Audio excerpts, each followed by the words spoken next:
శరీరంలో important electrolytes sodium, potassium, calcium. ఈ 3 అత్యంత ముఖ్యమైన లవణాలు అంటే సాల్ట్స్‌గా మన బాడీలో చెప్పవచ్చు.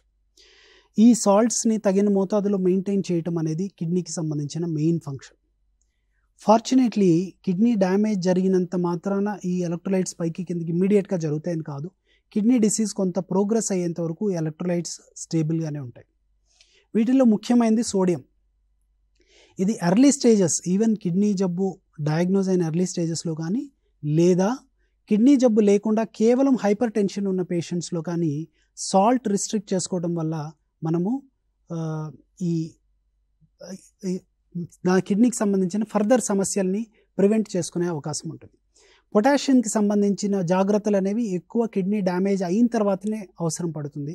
అదర్వైజ్ నార్మల్ పేషెంట్లో పొటాషియంకి సంబంధించి పెద్ద జాగ్రత్తలు తీసుకోవాల్సిన అవసరం లేదు.